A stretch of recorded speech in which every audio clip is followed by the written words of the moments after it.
सेहत की बात डॉक्टर के साथ इस डॉक्टर शो में मैं चेतना गानार आप सभी का तहे दिल से स्वागत करती हूं। जैसे कि आप सभी जानते हैं कि इस डॉक्टर शो में हम कुछ नए नए डॉक्टरों से बात करते हैं बीमारियों को लेकर, लेकिन जिस तरह हम बीमारियों को लेकर बात करते हैं उसी तरह हमें कुछ डॉक्टर्स के बारे में भी बात करना बेहद ज़रूरी है। जब ऐसे डॉक्टर हो हमारे साथ जो होनहार है, जिन्होंने हमारे शहर का और हमारी सिटी का नाम जो है रोशन किया है, एक ऐसे ही डॉक्टर कपल के बारे में आज हम बात करना चाहेंगे जिनका नाम नागपुर शहर में बड़े ही गौरव के साथ लिया जाता है। हम बात कर रहे हैं काळे पाइल्स हॉस्पिटल के जो कपल हैं यहाँ पर डॉक्टर वीरेंद्र काळे और डॉक्टर लता काळे। इनकी ये दोनों जो कपल है ये एमएस सर्जन है और नागपुर के दिघौरी चौक पर जो है उनका काफ़ी बड़ा हॉस्पिटल है, काळे पाइल्स हॉस्पिटल के नाम से 20 साल से सेवा कर रहे हैं और काफ़ी इनका नाम जो है वो काफ़ी अच्छा है यहाँ पर। और दूर दराज से, सिर्फ नागपुर से ही नहीं, काफ़ी गांव से, देहातों से यहाँ पर लोग इलाज कराने आते हैं। इन्हें मुंबई में अवार्ड मिला है कैबिनेट मंत्री नवाब मलिक इनके हाथों, और best piles and फिशुला surgeons of centre India ये अवार्ड से सम्मानित किया गया है। तो आइए इस अवार्ड को लेकर हम सबसे पहले इन जो कपल हमारे सामने बैठा है उन्हें हम कॉन्ग्रेचुलेट करते हैं और बात करते हैं इस अवार्ड को लेकर। सर, सबसे पहले आप दोनों को बहुत बहुत कॉन्ग्रेचुलेशंस। 7 मार्च अभी भी गया है और काफ़ी खुशियों भरा दिन रहा है आपके लिए। और बात करेंगे तो नागपुर के लिए काफ़ी गौरव की बात है कि आपको कैबिनेट मंत्री के हाथों इतना बड़ा अवार्ड मिला है। तो सबसे पहले सर आपसे जानना चाहूँगी, क्या कहना चाहेंगे इस अवार्ड के बारे में? कितना आपको एक्सपेक्टेड था इस अवार्ड के लिए, क्योंकि 20 सालों की मेहनत लगी है आपकी? सन 2000 ये हमारे जो हॉस्पिटल मैंने सेटअप किया वो सन 2000 में सेटअप किया है, काळे आयुर्वेदिक पाइल्स हॉस्पिटल इस नाम से। 20 साल पहले पाइल्स का कोई भी नामो निशान नहीं था, क्योंकि पाइल्स के ट्रीटमेंट होती थी, बट पाइल्स की ट्रीटमेंट जो होती थी वो एक जनरल डॉक्टर्स जो रहते थे या फिर इस फील्ड में कुछ बहुत सारे क्वैक्स थे जो इस फील्ड का उपचार करते थे, उन डॉक्टर लोगों ने या फिर उन जो भी क्वैक्स थे उन लोगों ने इस बीमारी को एक रहस्यमय तरीके से इस बीमारी का रूप दिया था कि नहीं, ये बहुत अंदर की बीमारी होती है, यह बीमारी कुछ यौन संक्रमणों के द्वारा होती है, या फिर मतलब एक गंदी बीमारी के तौर पे इस बीमारी को देखा जाता था। लोग छुपे छुपाए वो डॉक्टर के पास पहुंचते थे और उनसे उपचार करते थे, घर में कोई किसी से बात नहीं करता था। मतलब एक बीमारी हुई कि बहुत ही गंदे तरीके की बीमारी हुई, इस टाइप का लोगों का बिहेवियर माना जाता था। तो मैंने एमएस कंप्लीट किया तो मैंने ये सोचा कि मैं इसी फील्ड में काम करना चाहिए। इवन मैंने एमएस के लिए भी मेरा जो सब्जेक्ट चॉइस किया था, मतलब सन 1994 में मैंने जो सब्जेक्ट चॉइस किया था वो सब्जेक्ट ही से चॉइस किया था कि नहीं, मुझे समथिंग डिफरेंट करना है। और यही मेरी मेहनत है कि सन 1994 से जो मैं काम कर रहा हूँ, आज 2020 चल रहा है, मतलब नियर अबाउट एक 25-26 ईयर्स हो गए हैं मैं इस फील्ड में जो काम कर रहा हूँ। और मुझे ऐसा लगता है कि मैंने इस सब्जेक्ट में एमएस किया, उसके बाद 20 ईयर्स मैंने मेरा हॉस्पिटल चलाया, और मुझे बहुत खुशी मिलती है इस बात की कि मैंने जो भी मेहनत किया 24-25 ईयर्स से जो मैं मेहनत कर रहा हूँ इस फील्ड में, जो मैंने अवेयरनेस लाया, जो मैंने नए नए टेक्निक्स लाए, जो मैंने इन्वेस्टिगेशन के नए नए तरीके लाए, और सबसे इंपॉर्टेंट बात है पब्लिक अवेयरनेस, लोगों में इस बीमारी के प्रति जागरूकता लाना, दैट इज़ वेरी इंपॉर्टेंट। इस बीमारी के नए नए टेक्निक्स, इन्वेस्टिगेशन के नए नए तरीके, उपचार के नए नए तरीके जो मैंने लाए, तो और उसके बाद जो लोग पुअर लोगों को फैसिलिटी नहीं मिल सकती है, क्योंकि मेडिकल में भी इन बातों की पूरी फैसिलिटी नहीं है आज की तारीख में, तो उन लोगों में भी ये फैसिलिटी मिले, इसके लिए मैंने हमारे यहाँ हर गुरुवार के दिन एक कैंप शुरू किया। हर गुरुवार में हम लोग 3-4 पुअर लोगों को ऑपरेशंस करते हैं, जो कि 50% लेस, मतलब इन्वेस्टिगेशन के चार्जेस 50% लेस हो जाते हैं, मेडिसिन के चार्जेस 50% लेस होते हैं, एडमिशन के चार्जेस 50% लेस, इवन ऑपरेशन के चार्जेस भी 50% लेस। मतलब मैंने अगर किसी पेशेंट को बोला कि भी तुम्हारा ऑपरेशन 20,000 में हो जाएगा, तो वो ऑपरेशन में गुरुवार के दिन no loss no profit base पर 10,000 में ही करता हूँ। तो ये जो मैं पिछले 20 सालों से काम कर रहा हूँ, इस बात की सराहना मिली मुझे ये अवार्ड के द्वारा कि मैंने जो कार्य, मैं समाज के प्रति जो कार्य कर रहा हूँ, जो जागरूकता लोगों में ला रहा हूँ, जो सर्विस में मेरे पेशेंट के प्रति दे रहा हूँ, तो उस कार्य को हमारे मंत्रिमंडल तक ये बात गई कि भाई ये बंदा पिछले 20 सालों से सामाजिक कार्य कर रहा है। और इसलिए उन्होंने मुझे ये अवार्ड के लिए चॉइस किया कि एक तो एक्सेलेंस, मतलब ये प्रोग्राम मैं आपको बता देना चाहता हूँ कि मुंबई में प्रोग्राम हुआ, माननीय श्री नवाब मलिक जी इनके हाथों ये सम्मान मिला मुझे, और ऑल ओवर इंडिया, पूरे इंडिया में 22 डॉक्टर को इस प्रकार का अवार्ड मिला है। जो भी डॉक्टर्स जो बेस्ट कार्डियोलॉजिस्ट हैं, जो बेस्ट लैप्रोस्कोपिक सर्जन है, जो बेस्ट गायनेकोलॉजिस्ट है, जो बेस्ट ऑर्थोपेडिशियन है, तो इन सभी लोगों में मुझे भी कैटेगरीज किया गया। मतलब सबसे इंपॉर्टेंट बात है कि पाइल्स यह कैटेगरी, मतलब एनोरेक्टल सर्जरी, इसके लिए हमारा हॉस्पिटल का चॉइस हुआ। हम दोनों कपल, एज ए कपल, मतलब कि because we both are surgeon, madam का भी MS हुआ है, मेरा भी MS हुआ है, और सिंस 20 ईयर्स हम कंधे से कंधा लगा के हम लोग काम कर रहे हैं। तो इस बात की मुझे बहुत खुशी है कि हमने जो भी कुछ कार्य किया, जो भी सामाजिक कार्य किया, उसको सराहा गया और ये बात हमारे सेंटर तक चली गई। इसलिए मैं बहुत बेहद खुश हूँ कि मुझे इस बात में अवार्ड मिला है। जी, सही बात कही है, अवेयरनेस आपने लाया है। हम सोच सकते हैं कि आज भी लोग इस बारे में बात करने से कतराते हैं और आपने 20 साल पहले कहीं ना कहीं इसकी शुरुआत की है।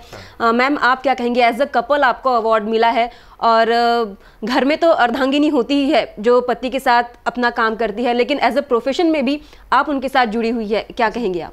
एक्चुअली हमारा सालों से हम लोग साथ में ही काम कर रहे हैं, साथ में पढ़े, साथ में एजुकेशन कंप्लीट किया और साथ में प्रैक्टिस स्टार्ट की, और प्रोफेशन भी सेम हुआ हमारा। इसका फ़ायदा सिर्फ हमको आपस में ही नहीं हुआ बल्कि पेशेंट्स को बहुत फ़ायदा हुआ, क्योंकि ये डिसीज़ ऐसा है कि ये ऐसी इस अवयव का, जिस अवयव का ये डिसीज़ है, वहाँ लोग झिझकते हैं कि ये मैं कैसे दिखाऊं, कैसे, तो उसमें फीमेल पेशेंट तो और ज़्यादा शाइन रहते हैं। तो जैसे सर ने बताया कि हमने पेशेंट एजुकेशन तो किया ही है, अवेयरनेस भी लाया, और लोगों के मन में ये जो धारणा थी कि ये गुप्त रोग जैसा है, वो हमने उनके मन से सबसे पहले निकाला कि ये एक साधारण लाइफस्टाइल डिसऑर्डर है, इसमें कोई ऐसी छुपी बीमारी या ऐसा कोई डरने वाली चीज़ नहीं है। इस चीज़ का अवेयरनेस लाया, और फीमेल्स पेशेंट जो शाइन थे उनके लिए एक फ़ीमेल डॉक्टर भी यहाँ पे है। इस चीज़ का जो उनको बेनिफिट मिला, तो उसके कारण पेशेंट्स ने पर्सनली, जैसे हमको ये अवार्ड मिला है, ये तो हमारी सराहना हुई है, लेकिन हमारे जो पेशेंट हैं, हमारे पेशेंट ही हमारे लिए भगवान होते हैं।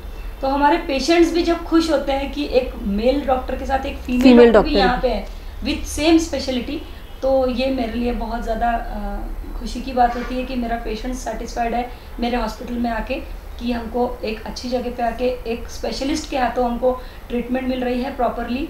तो ये चीज़ें देख के भी हमको ये जो गौरव मिला है, तो मुझे लगता है कि मेरे पेशेंट्स भी हमारे इस अवार्ड के बारे में बहुत खुश हैं। उनके काफ़ी कॉल्स हमको कॉन्ग्रेचुलेशंस के आते हैं, तो और ज़्यादा खुशी हो जाती है कि हमारे पेशेंट्स भी हमारे इस अवार्ड से काफ़ी खुश हैं। बिल्कुल, एक हॉस्पिटल में एक मेल डॉक्टर के साथ अगर फीमेल डॉक्टर भी हो तो काफ़ी आसान हो जाता है, अपनी बात कहने में हिचक जो है वो नहीं होती है। सर, जैसे कि आपने कहा कि 20 साल हो गए हैं, तो मैं ये बहुत खुशी के साथ आपसे पूछना चाहूँगी कि अब तक कितने लोगों का इलाज आपने किया है और कितनी सर्जरी आपने की है अभी तक?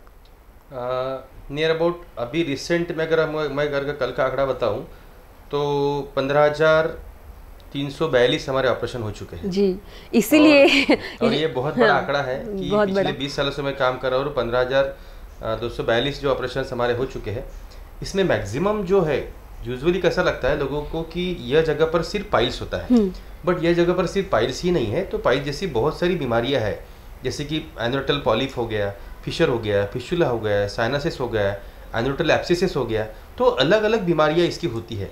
हम लोगों ने मतलब अब जो मैं जो आंकड़ा बताया आपको 15,242 हमारे ऑपरेशन हो चुके हैं, वो सिर्फ पाइल्स के नहीं है। तो गुदा मार्ग में जो अलग अलग प्रकार की बीमारियां होती है, इन बीमारियों का ऑपरेशन है। डेली हम 40 से 50 पेशेंट की ओपीडी हम लोग डेली निकालते हैं, और ऑपरेशंस इससे भी कई गुना मैं ज़्यादा कर सकता था। बट सबसे इम्पोर्टेंट बात यह है कि हमारा हॉस्पिटल, यह Kade Ayurvedic piles hospital, basically मैं हमेशा फोकस करता हूँ Ayurvedic, because we are basically Ayurvedic surgeons. तो हमारा मोटो जो रहता है वो पेशेंट को विदाउट सर्जरी हम लोग कैसा ठीक कर सके, उस पर मोटो रहता है हमारा कि हम लोग कैसा ठीक करें। तो मैक्सिमम पेशेंट, जैसे कि मैं अगर 40 पेशेंट को चेक करता हूँ तो हार्डली मुझे लगता है मैं 4 या 5 लोगों को ही बोलता हूँ कि भाई आपको सर्जरी की ज़रूरत है। अदरवाइज मेरे 80 to 90% लोगों को हम लोग बोलते हैं कि आपको विदाउट सर्जरी आयुर्वेदिक मेडिसिन से ही आपको रिलीफ हो जाएगा। तो मेरे पास ओपीडी का डाटा तो बहुत है, हज़ारों की तुलना में पेशेंट्स है जो 20 साल से मैं चेक कर चुका हूँ। बट मेनली अगर मैं सर्जरी का फोकस करूँ तो हाँ, 15,242 पेशेंट का मैं ऑपरेशन आज तक कर चुका हूँ, and that is the great achievement की इतने सालों में इतने सारे ऑपरेशंस में कर चुका हूँ जी। सर का आंकड़ा 15,000 का है मैम। आपने अभी तक कितने मतलब लेडीज का को सर्जरी के थ्रू या फिर हमारा टोटल ये है, तो अभी हम लोग ने ऐसा अच्छा अलग अलग डिवाइड नहीं किए हैं। हाँ, अच्छा लेकिन ये जो 15,000 का आंकड़ा ये भी कुछ सुनने में कम नहीं है। हाँ। और ये काफ़ी लगातार बढ़ रहा है। और जहाँ तक हमें पता है कि नागपुर में एज अ पाइल्स की ट्रीटमेंट जो है वो काय हॉस्पिटल के नाम से ही जानी जाती है। जैसे कि आपने आयुर्वेद की अभी बात की, तो ये आपका जो भी काम चलता है आप आयुर्वेद को सबसे पहले प्रायोरिटी देते हैं। तो कुछ नई टेक्निक का भी यूज़ होता है आपके हॉस्पिटल में, जो नई तकनीक अभी हम देखने के लिए सुनने के लिए हमें काफ़ी मिलती है, तो क्या इसका भी इस्तेमाल होता है? हाँ बिल्कुल होता है। जैसे कि पहले के तरीके और आज के तरीके, पहले के ज़माने में डॉक्टर, अगर आप कोई भी डॉक्टर के पास जाते हो तो आपको सिम्टम पूछे जाते हैं। डॉक्टर कोई भी आपको मेडिसिन प्रिस्क्राइब करता था, आप 3 दिन बाद मिलो, ये एक समय था। 3 दिन बाद पेशेंट आके बात करता, डॉक्टर साहब अभी भी बुखार कम नहीं है। फिर डॉक्टर और एक बार मेडिसिन चेंज कर देता था, नहीं शायद मलेरिया नहीं होगा, ये हो सकता है, ये डिसीज हो सकता है, अब और 3 दिन का मेडिसिन लीजिए।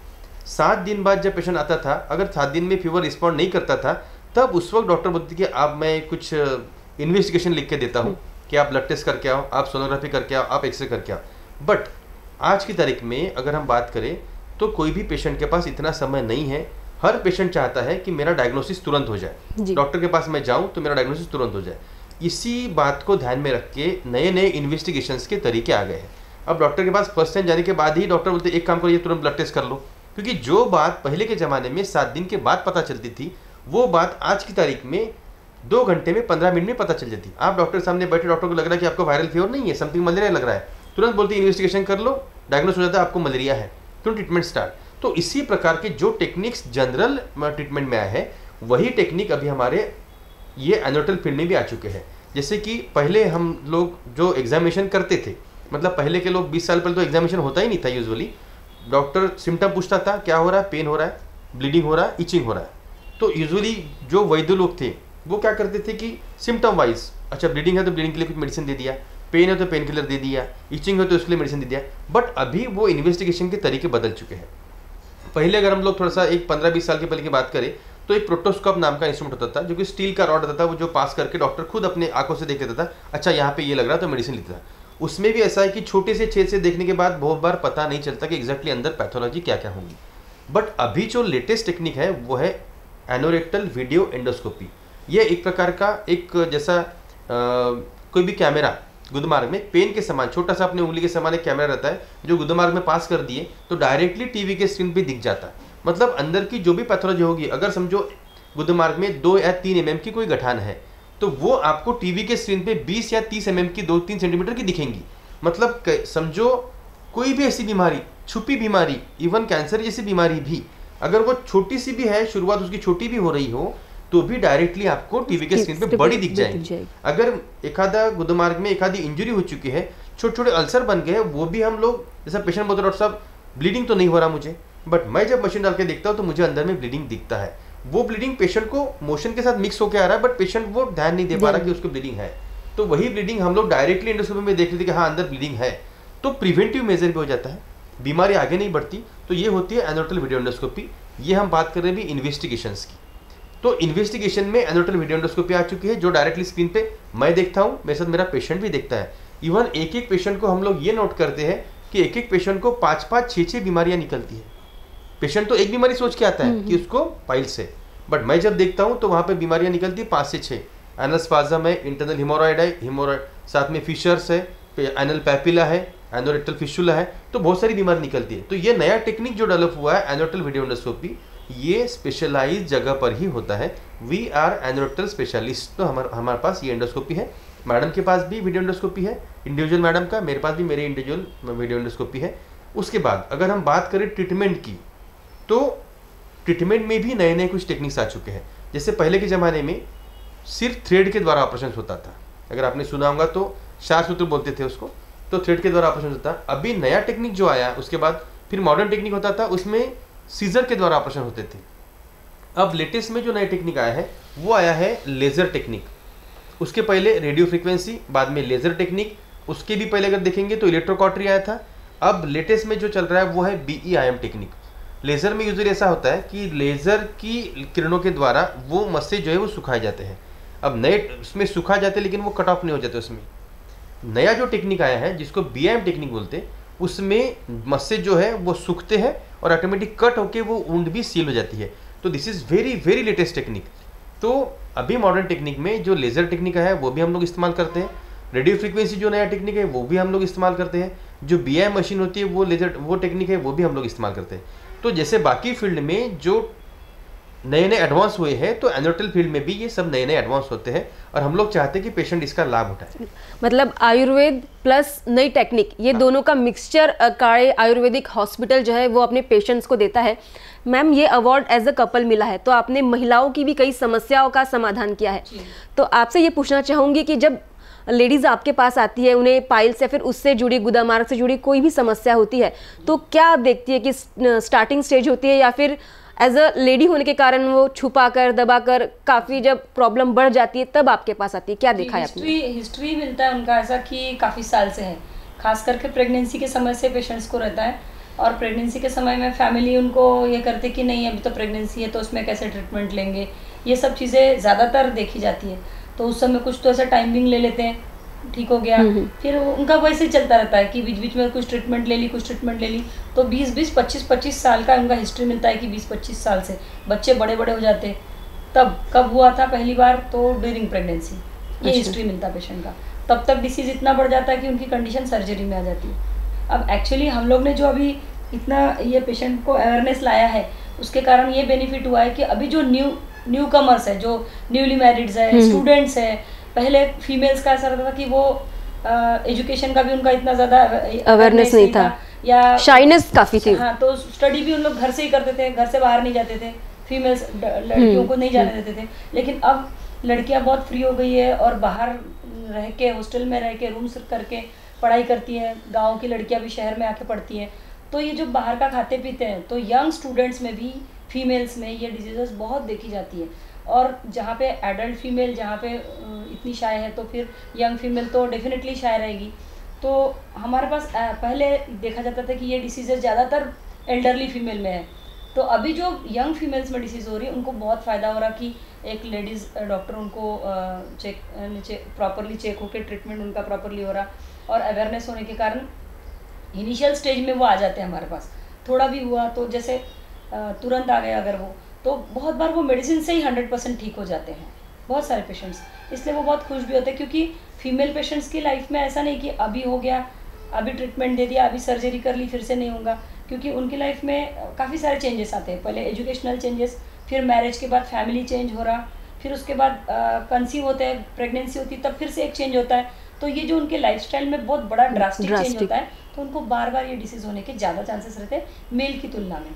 तो इसलिए उनको बार बार सर्जरी करना तो पॉसिबल नहीं, क्योंकि एनल रीजन बहुत छोटा है। तो वहाँ पे बार बार सर्जरी अवॉइड करने के लिए इनिशियल स्टेज में पेशेंट अगर आता है तो ट्रीटमेंट से पूरी तरह ठीक हो जाता है।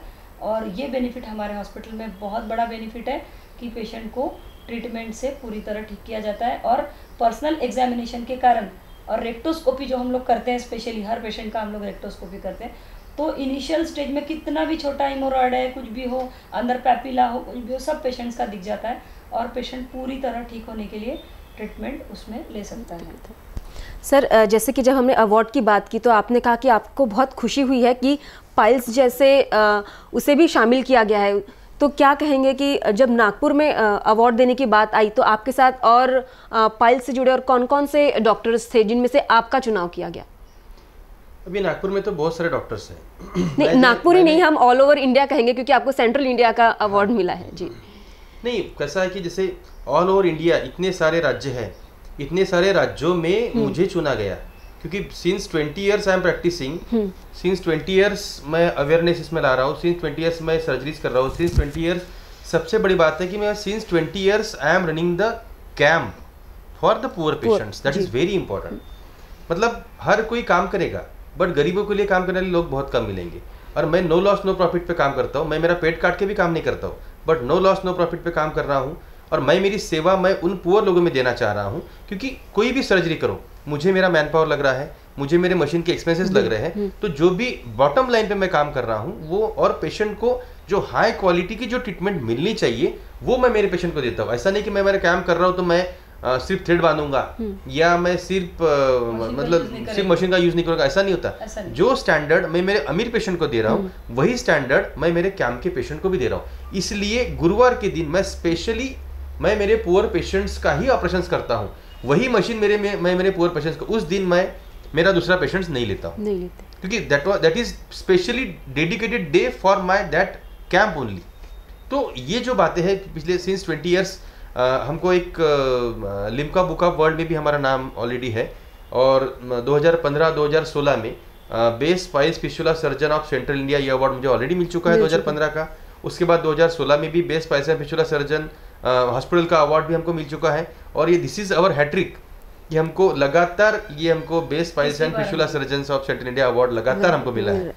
तो जो आम बात पर डॉक्टरों की बात की जाती है कि सिर्फ पैसे लेने का एक कॉमन शब्द में हम धंधा शुरू कर दिया है डॉक्टरों ने, तो इसमें जो है वो डॉक्टर वीरेंद्र काळे और डॉक्टर लता काळे का नाम आता है कि जो सिर्फ गुरुवार के दिन गरीब पेशेंट्स का चेकअप करके उनके जो है इलाज उनके लिए ढूंढ कर निकालते हैं।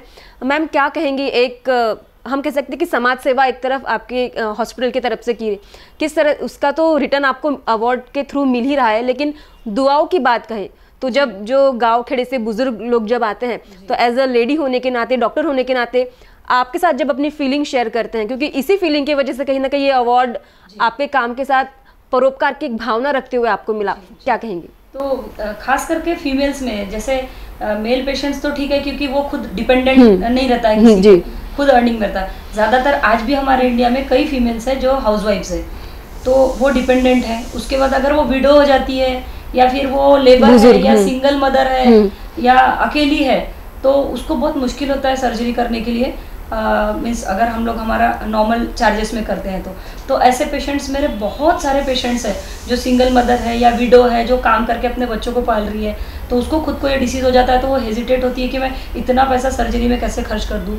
तो स्पेशली हम ऐसे पेशेंट्स को चुनते हैं, ऐसा नहीं। और कुछ पेशेंट्स, कुछ लोग जिनके पास पैसा होता है फिर भी वो इस कैम्प का बेनिफिट लेने की कोशिश करते हैं। वो बोलते हैं कि आप हमको इसमें लो, तो हम उनको स्पष्ट रूप से यही बोलते हैं कि ये स्पेशली हमने उन लोगों के लिए रखा है कैंप जो सच में खर्च नहीं कर सकते और उनको इलाज की ज़रूरत है, उनको ऑपरेशन की ज़रूरत है, और अगर उनको वो ऑपरेशन नहीं हुआ, डिसीज़ ठीक नहीं हुआ, तो आगे काम भी नहीं कर पाएंगे अपने परिवार को पालने के लिए। जो वो काम कर रहे हैं वो काम भी नहीं कर पाएंगे। ऐसे स्पेशल मैंने कई पेशेंट्स, इवन जो घर घर बर्तन साफ करती है, झाड़ू पोछा काम करती है, ऐसे करीब करीब मेरी नियर अबाउट 40 से 50 पेशेंट मैंने तो ऐसे ही ऑपरेट किया है, जो 50% से भी, यानी 50% तो उनको मैंने कंसेशन दिया ही है। जब वो रीट्रीटमेंट के लिए आते हैं तो उनके लिए स्पेशल्स मैंने सैंपल्स अरेंज करके उनकी दवाइयों के भी कॉस्ट, आगे की जो ट्रीटमेंट जो रहती है पोस्ट ऑपरेटिव जो बोलते हैं हम लोग, सर्जरी होने के बाद उनको हमने सैंपल्स ये वो उनका, ताकि मेडिसिन का कॉस्ट कम हो जाए,